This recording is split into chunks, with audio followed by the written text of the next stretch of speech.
Good afternoon. Evolve or die. There's nothing like a bit of a understatement in communications, I find these days. So that was actually an inspiration piece that we created a couple of years ago, really at the beginning of our customer experience journey at Scentre Group Westfield. It was funny, before I came on, Phoebe said to me, she goes, "Oh, customer experience is a bit of a buzz phrase right now." And I guess it is. Everyone's talking about customer experience, and probably 4 or 5 years ago, it was something that was kind of new. In a lot of ways, what I wanted to share with you today, what I was asked to share with you today, was a little bit of that journey, as I said, from where we were really a real estate development company that happened to deliver to a customer at the back end, to really being a customer-led, customer-focused business that actually just happens to deliver to the customer through a real estate platform. You know, that might sound like a nuance, but when you think about a 60-year-old business that really has been leading in its category for most of that time, it was a really bit of a fundamental change in how we think and how we operate. Interesting, when it comes to evolution, it's probably best to start evolving whilst you're strong. If you wait till you start feeling a little out of breath and weak as an organisation, it's going to be harder to evolve. You know, we have a incredibly strong business platform, incredibly strong customer platform, and we're a very profitable business. If you think about it in the context of that customer platform that we do have, we have more than 500 million customer visits a year to our destinations, 12 million unique visitors. That's almost 50% of the Australian population, and close to 30% of the Australian population actually visits on a monthly basis. So when you think about that, if you've got 30% of a nation, we have a pretty unique opportunity to talk and engage with the people of Australia and New Zealand. But clearly, it's clear to us a few years ago that the customer was changing, and we had to change with that. Some of these themes won't really be news to anyone in this room because you're marketeers, but in terms of our journey, we had to take the entire business, you know, development, sales, operations, along the journey that the customer needs to be at the centre. So we started with just a view of, hey, we're in a battle. We're in a battle for the time, the attention, and frankly, the money of our customers. There's lots of things they can do with all three of those. So what are we going to do to actually make sure that we're kind of like going to engage them moving forward? So you accept that, you know, we're working in an experience economy. And what's driving that? People have, you know, higher expectations of every element of their lives, every interaction in their lives.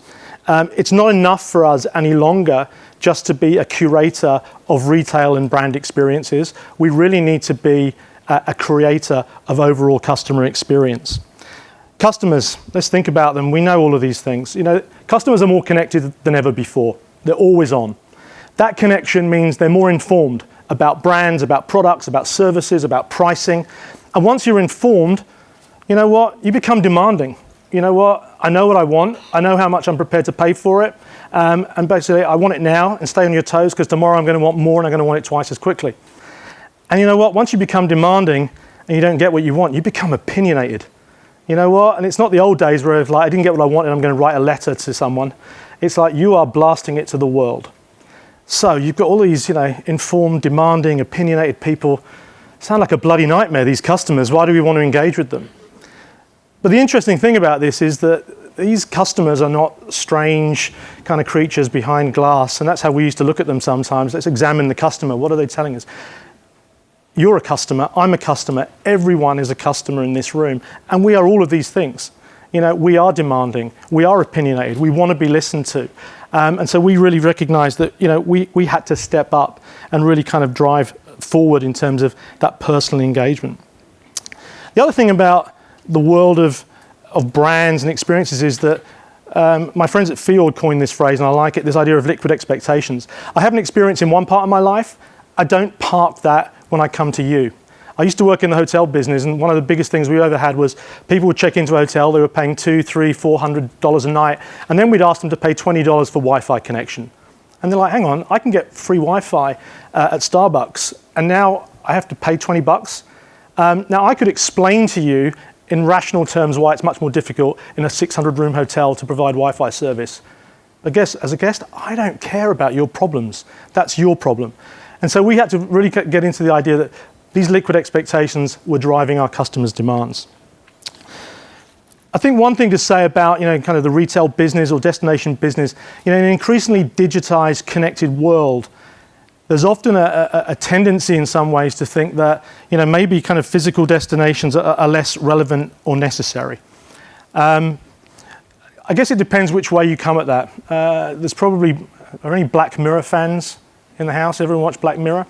So I love Black Mirror, but you either buy into that dystopian view of the future that we're all going to be like controlled by our devices and told what to do, and we're never going to leave our rooms unless we're riding on a bike to create power. I only hope some of you have seen these episodes with memory chips implanted in our brains. You buy into that, or you're kind of more optimistic, and I tend to be a little bit more optimistic and think there's actually huge opportunities now for destinations. But we can't just say we're going to replace experiences with technology. We're going to enhance the physical experiences with technology and really think about converged experiences.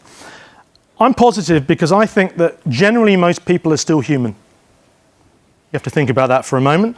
And humans have, ongoing, timeless needs. We need to get together with other people for a sense of belonging, for a sense of discovery, and really to kind of interact with others. In a lot of ways, the fact that we're social animals and need to be around other people, we don't really need to have a conference like this anymore. We could probably get all of this, emailed or WhatsApped to us, but we choose to come together to learn off each other and spend time together.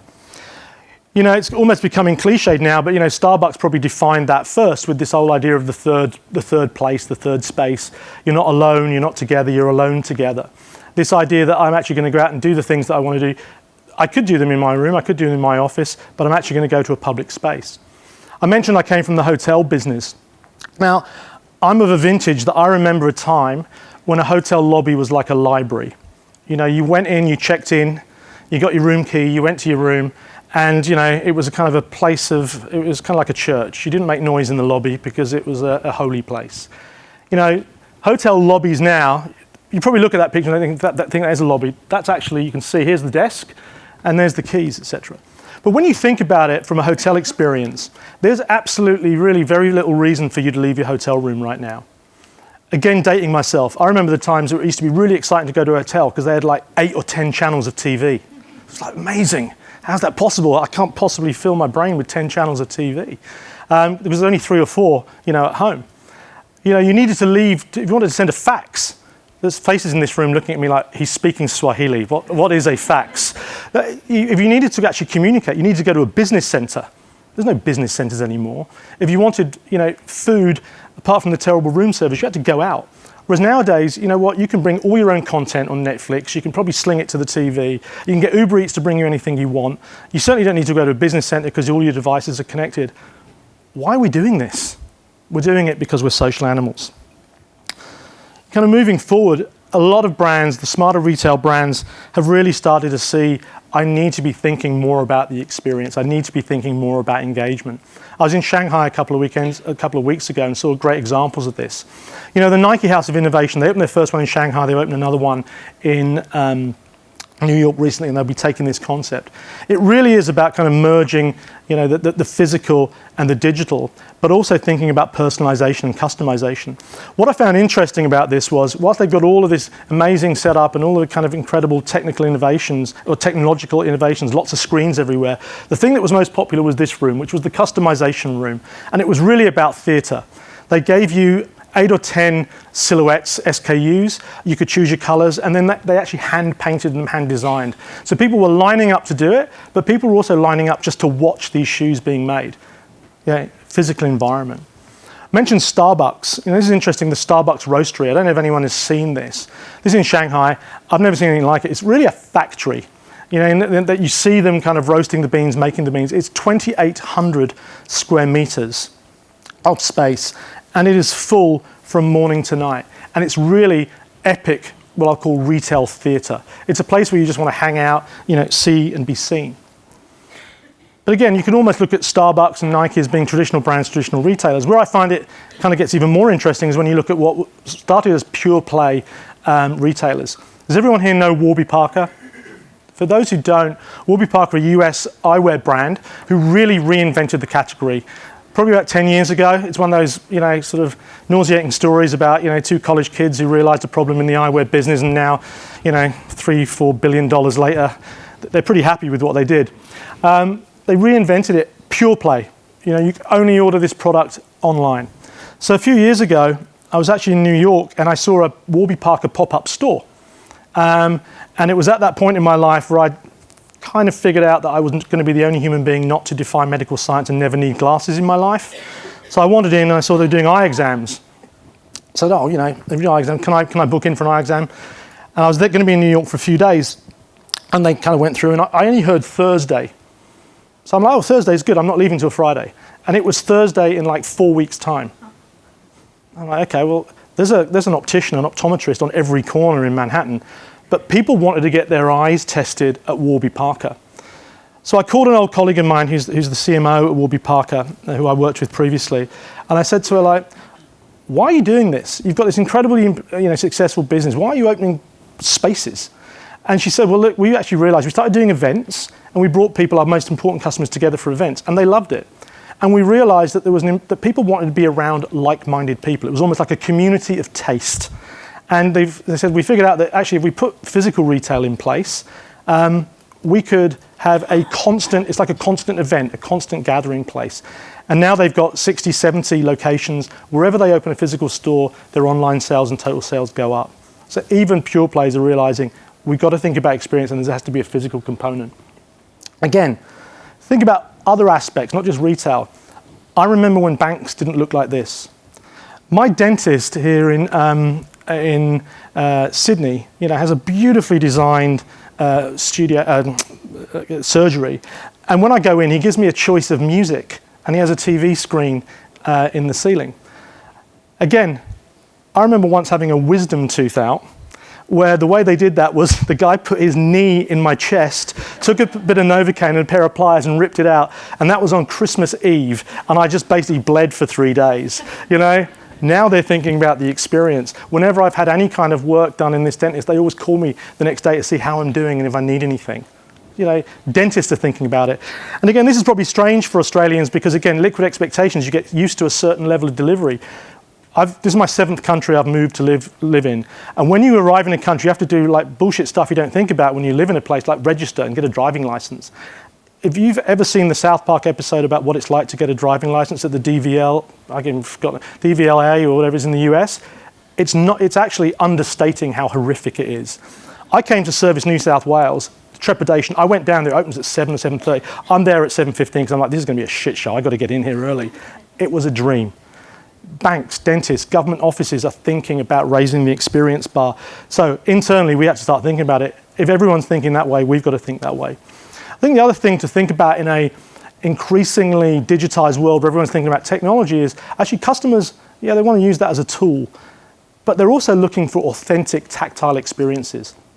The resurgence of vinyl, 11 years of straight growth in vinyl. In the UK, final quarter of last year, there were more vinyl sales than online downloads. People are ripping it from YouTube, what have you, and watching it, but they're not buying it. More vinyl sold. And Sony Entertainment last year started producing vinyl in-house for the first time since 2008. So people are looking for this. Books are dead. Who wants to read a book when you can actually, have a Kindle? Well, guess what? Books are coming back. Harry Hartog's, they're in a lot of our centers. They're executing. There's energy around books. I remember going to the first Amazon bookstore when I was in LA last year or the year before. I was like, wow, I'm going to go to an Amazon bookstore. It's going to be incredible, a reinvention of the bookstore. It's amazing, this bookstore. It's like shelves with books alphabetically organized. That's what an Amazon bookstore looks like. Yeah, they've got a little section over there that actually will sign you up for Prime. It's a bookstore. People want to touch and feel paper. They want to listen on vinyl. And even in the tech space, this is an interesting one that is now on its second iteration, the light phone. There is a move out there where people said, I don't want all of this stuff. And so lights, they sold out their first line. You could still go and get the old chunky Nokia, but actually people want beautiful design. But they didn't necessarily want all the functionality. So the light phone just gave you phone and texts. They learned from that actually people now can't function without directions and Uber. So the second Light Phone 2 is going to launch, and it's going to have basic directions, and it's going to give you Uber and taxi functionality. So it's kind of interesting. There is a market out there for people saying, I want beautiful design, but I don't necessarily want all the technology all the time. So coming back to this idea of an experience economy, customers more demanding, but at the same time, looking for that human connection. So we buy into that. I buy into it. I wouldn't have moved my whole family halfway across the world, to come work in this business if I didn't believe in the power of physical destinations. But we have to be relevant. And so we challenged ourselves at the beginning of this journey with two very simple questions right across the business. And this sounds a little bit like, a person going off to India to find themselves, like, who are we and are we interesting enough? So we did a corporate version of that. We didn't go to India, but around the table we started asking the question, what business are we in? Because if we think we're in the shopping centre business, really, we're just going to work in that way. If we think we're in the mall business, it takes you to a place in your head. And we actually said, no, you know what? We can't be in the shopping centre business anymore. We need to be in a broader world, in what we're loosely calling the living centre business. We need to be providing destinations where people choose to go, spend time, live. They may shop, they may not. They may do a whole range of other things. Part of this change was around language. It's kind of interesting. We don't talk about shopping centres anymore. We really don't use the M word. Because if you say mall, as I said, psychologically it takes you to a place in your head, and we don't want to start thinking that way. But we also had to think about, in terms of reinventing the experience, how are we going to approach it? And think about some of the language that was going to be necessary. So our approach took really four parts. We said we really need to know the customer, but also know ourselves. We need to have an ability to listen to the customer in an ongoing and real-time way. From that, we need to design for the customer's needs, and ultimately we need to be constantly engaging with the customer. But one of the first things we had to do was start organizing in a different way. Because it's all very easy to say those things, but are we set up to deliver? We had a bunch of functional, I'll call them functional experts, but you could also call them functional silos. And the first thing we did was say, right, we're going to integrate this into one customer experience function, so that, to Phoebe's point, it's not just a soundbite, it actually kind of means something. Marketing, interesting. I hadn't worked in a marketing department for more than 20 years. I'd worked in guest experience, I'd worked in brand management. Marketing to me is transactional, And ultimately we said, we were creating a lot of brand comms campaigns. We've got 500 million people visiting us every year. We don't have an awareness issue. We had an engagement issue, and we wanted to elevate that engagement. So we created, from marketing, the brand experience function, really focused on driving content and really driving activation. That is delivered at the center, not by operations people, but by center experience people. Anyone who interacts with the customer, you are delivering this center experience. The customer is your focus. Yes, we need to make sure that everything's working, but ultimately it's working to give that customer a great experience. Supported by digital experience. How can we apply technology to enhance the experience? And then augmented by a function we call partner experience. How do we work with brands? How do we work with retailers so that 1 + 1 = 3? They're able to tell great brand stories, engage their customers in the experience, at the same time as enhancing the overall Westfield experience. So very quickly, I'll take you through this. And excuse me, we've got some brand leaders, and this may seem a bit 101, but in terms of the journey of taking a whole business, I think it's worth going through. Firstly, know the customer. And it's interesting, we were very clear about our Centre Group purpose, which is creating extraordinary places, connecting and enriching communities. But that was kind of as far as it went in terms of what we'd written down.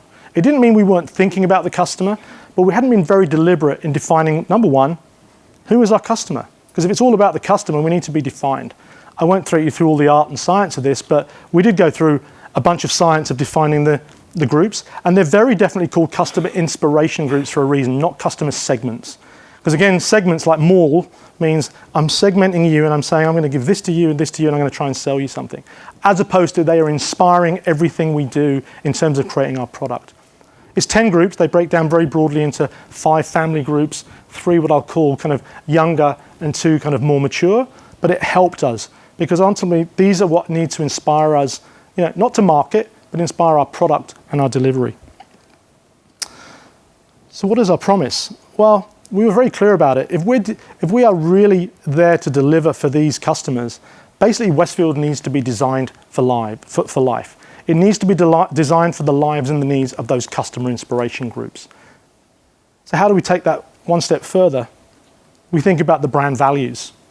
And again, one of the things we said when we rolled this out internally is, guys, I'd be surprised if anyone is surprised by what we think our values are, but we've never written them down, we've never built our assets and our environment and our product around it, and we've never measured ourselves against it. So very quickly, we said we need to be curated. We need to assemble a rich variety of quality experiences. That's great. But in a world where people can get stuff really easily, we need to be easy. We need to make every action as easy and smooth as possible and really kind of remove the friction. Vibrant. Anyone can build a beautiful space. It's how you program it. It's how you bring it to life that really makes a difference. And again, in a digital world, why do people choose to go to public spaces? It's for human interaction. How do we ensure that our services and the way we build is really giving that human touch and the sensory experience all round? And it all comes together.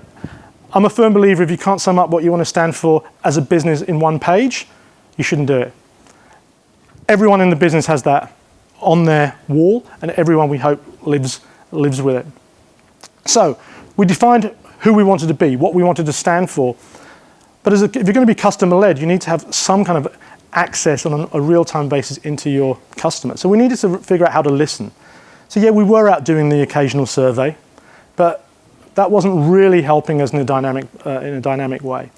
So we went out and we looked to build an integrated platform. We worked with a partner out of San Francisco called Reputation.com, who basically, in real time, aggregate every comment that's made about us on social media, any surveys that come in, any commentary that comes in at the front desk goes in. And effectively, what it means is, on a daily basis, please don't try and read this. This is a snapshot from what every center on a real-time basis gets. It gives them a sense of, hey, on a convenience perspective, ambience, dialing, where's the red? Obviously, we've got a problem with amenities we need to get after. If this was the real tool, you would scroll up and down. This in real time is giving you every comment that's being made about the center and the experience. With that, we're able to figure out, what are the themes? What are people telling us is working for them, not working for them? And how do we then feed that through into our plans? Which leads us to the third one, design. If customers are telling us, this is working for me, I want more of this, I want less of this, we then need to bake that into how we're developing our product. If we're honest, we have what we call strategic asset planning sessions. Previous to having our brand values, essentially what those really were was a conversation about curation. We've got these 3 stores moving on, what are we going to put in? And it became almost like a sales meeting. We might have got on to, we've got this other opportunity here, but it was 90% around what's the mix. We didn't really get on to how we make it easy, how we make it vibrant. Once we set this up, I'm really delighted now. I was in a center last week, and from a design perspective, this is how they start briefing our designers. From a brand value perspective, here's the things I need from design, from retail, from customer journey. They're thinking about every detail right across. And you have to remember that in this business, the customer experience is not the marketing, it's not the brand comms, it's everything from finding lost kids and making sure the toilets are clean, through our media systems, to activations, face painting to Katy Perry. It's all of those things. And if you miss on one, every customer touch point counts. Which leads us finally to engage. Probably the most important thing. If we've defined who we want to be, we're listening to customers, we're finding out what they like, we've built the physical and service infrastructure, how are we going to engage with them on a day-to-day basis? Which leads us to the second part here around how we've delivered. We deliver it through the brand values. It's interesting in terms of the mix of product that you see now. One of the reasons I joined this business, because it came back to the shopping center business, and I've shared this with my internal team, a few of them here today, he's going to tell that story again. When I was first called about potentially joining a shopping center business, I was like, nah, not interested in joining a shopping center business. Then said, let's tell you it is, Westfield. I'm like, okay, I grew up in Shepherd's Bush in London, which for those who don't know London, I always describe it as like one of the rougher neighborhoods of Sydney, but with more bloody Australians. And it was a wasteland, that place, for my entire life. And then Westfield arrived and created an incredible destination, a place where people choose to go. I was back home a few years ago. I went to see my local football team. I was supporting since I was a kid. At the end of the game, I said, "Oh, where should we go for a drink?" And my friend said, "Let's go to Westfield." I thought they were making fun of me, but they weren't. That's where they were going after every football game now. And so this idea of entertainment spaces, we've added 6 what we call entertainment and leisure precincts in the last few years. It's a mix of local and kind of chain restaurants, really catering to the local community. We design it with inspiration from those local areas. Up in Adelaide, where we opened Tea Tree Plaza, it was around the wine country, the hills. It really informed. Enhanced cinema, play areas, indoor, outdoor. People don't want to be in a quote-unquote mall anymore. They want daylight. They want air. Go figure. And so once we've done that, customers are coming more often. We opened in Plenty Valley last year. Visitation is up more than 20%. Sales is up more than that. So people are looking for it. At the same time, another macro trend, they are looking for our centres to deliver for them from a health and wellness perspective. So whether it's gyms, spas, cycling studios, yoga, indoor, outdoor yoga, iPlay, climbing walls, even a skate park. It's interesting, a few years ago, we probably would have called security if someone turned up with a skateboard in one of our destinations. And now we've got a skate park, within. It probably reached its apex. We opened a new Greenfield Centre in Queensland and Coomera last year. More than 40% of all of the space there is for non-traditional, what you call non-traditional retail. We have an area there called the backyard. The backyard has water play for the kids, has a playground, water play, has barbecue pits.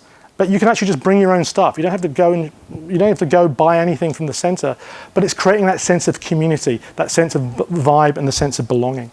So you're getting a sense from a curation point of view.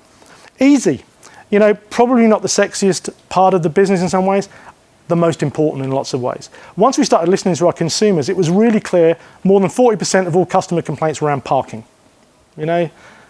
And what could we do about it? It seemed like an intractable problem because we've got a lot of infrastructure. It's hard to turn it around. But as always, what gets measured gets managed. So we put a team focused on it, and they introduced a KPI. Sorry, Phoebe, occasionally we were talking about KPIs before. Occasionally a KPI helps because we didn't know what we were measuring. We just knew that people were pissed off. What can we do about it? And the measure was interrupted journey. We started measuring any time that someone had to press that button on the way out of a car park. And we discovered, because we didn't know this, that in 2017, 2.3% of all visits ended with someone pressing one out. That added up to millions and millions of what we called interrupted journeys. Then we started getting under the skin of it and discovered that it was a whole range of reasons. It was the cameras that read the license plate numbers weren't pointing in the right direction. If it was a ticketed centre, we were using the wrong paper stock. We hadn't put speed bumps in the right place, so people were speeding up so the camera couldn't read. We addressed all of these issues one by one. And we've gone from 2.3%, and this slide is actually now out of date because it says 1.3% in Q4. We're now down to just below 1% interrupted journey. To put that in another context, that's close to 3 million customers whose journey has not been interrupted. And by the way, normally at the end of one of those interactions, we had to lift the gate, and people got out for free and didn't pay us. So it's an upside on the commercial side as well. Christmas, most important time. People said to us, we really want Christmas to be stress-free. So we doubled down on parking, introduced pop-up valet, introduced Booker Bay, added staff, added people at the kind of point of truth where they were trying to get in, trying to get out. So we're thinking about this in terms of every aspect of the interaction. How do we eliminate the noise? And the amazing thing is, as of Q4 last year, at a net basis, parking was no longer a detractor for us from an NPS perspective. It had gone positive, and we didn't think that could ever happen. Vibrancy. Again, going back to this whole idea of the beautiful box. I mentioned it. We've moved from being a comms-led marketing organisation to being a brand activator. Last year, we drove more than 13,500 events. And as I said, it's everything from kind of face painting to hosting Katy Perry as she went around on her world tour. This is the energy. This is what makes it a place that people want to be. This is what makes us interesting enough to get off your couch and come. And interestingly, we're also a destination for so many cultural events. We are the hub of the community, not just for Christmas, which is important, but whether it's Eid, which took place this week, or Ramadan, or Diwali, or Lunar New Year, or NAIDOC Week, we are the destination in the communities where people are going and gathering, and they recognise that, and it drives stickiness. And finally, human. I mean, this is something that I discovered when I joined the business. You know, in a lot of our communities, we are the town square, we are the town centre. And a couple of things about that.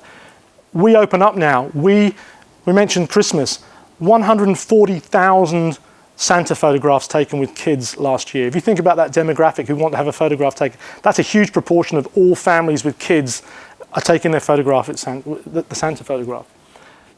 CPR classes for new mums, for new kids, new babies. The Westfield Walkers, these are sort of elderly people. I used to live in Spain, and there they have a term which I really love because I'm getting closer to that than I am to the Cool Hunter inspiration. They call it tercera edad, third age. This is a great example of third age behaviour. These guys gather because it's cool in the summer, it's warm in the winter, and they walk around the centre. They get their workouts in. These guys know every light that's out in the centre, every toilet that's not clean, and they will tell you they are our best ambassadors. We're a really important part of the community. And something that we've learned with the Westfield brand, which gives us this incredible stickiness, is when people talk about Westfield, they don't talk about the bits and bobs. Quite often in Australia, they talk about stories, that they had their first job there, their first date, their first kiss. We pitched for an agency in New York a few years ago, and the lady who was leading it at the agency was an Australian, and she opened it with a picture of her Santa photo from when she was a kid. And then she wrote a beautiful piece about what Westfield meant to her, and it was fabulous. They didn't get the business, but we loved the story, just to be clear. And finally, from a human perspective, we've created a platform called Westfield Local Heroes. Because we're part of the community, we want to give back. You know, previously, we'd given to a lot of charities, but it didn't add up to a sense that it was connected to us. So last year, we called upon each of our 41 trade areas communities, nominate people in your community who you think are doing great work and who'd like to reward. It's amazing. We had 1,037 entries. Incredible. It was humbling seeing what these people were doing in their communities. And this is now going to be something that we are going to do year in, year out. We've just had the second one. We've got another 1,100 nominations this year, and I'm looking forward to those announcements. So really kind of summing up on the human. So that's all great, but I have a CFO, and he loves all the pictures, but he wants to know, so what's all this delivering? And I'm sure we've all got CFOs, and I'm glad we do, because that's what pays the rent and hopefully pays our bonuses at some point. The impact has been very clear. I talked about reputation score, and this really measures what people are saying about you and how they're feeling about you. You know, at the start, in the middle of 2017, we're in the mid-500s. It's been a steady climb up north of 600 now, and climbing. Most recently, we're now above 615. From an NPS perspective, you know, we derive NPS. 3 years ago, when we started this CX journey, our aggregate NPS for the whole portfolio was as low as 9. We're now up at 35. We've got centres who've got NPSs north of 50, which is considered world-class. We've got to keep pushing that. But it's because we're listening, it's because we're improving, it's because we're focusing. But again, numbers are nice, but we actually took a look at this and broke it down into terciles. You know, our bottom performing third of our centres from an NPS perspective, our middle third and our top third. Bottom third, averaged about 17, middle about 27, top third 37. Traffic. The higher up you go in terms of NPS, the higher goes traffic. Sales. The higher you go in terms of NPS, the higher your sales are going. There is a business delivery here. This is not just about doing the right thing, it's about delivering great outcomes, which led us to our 2019 focus, because we said ultimately we are in business. We want to do both things. It's two sides, it's the yin and yang here. We want to elevate and deliver extraordinary customer experience at the same time that we're delivering superior commercial outcomes. And in a lot of ways, parking, our gnarliest problem, was the one that really kind of drove home to us that we could do this. And it is actually the right thing to do. Because in solving the problem for customers, we stopped leaking revenue and we became more profitable in that area. So, it would be unwise and remiss of me not to mention the opportunity for brands and retailers to work with us. We have a function, as I mentioned earlier on, called Partner Experience.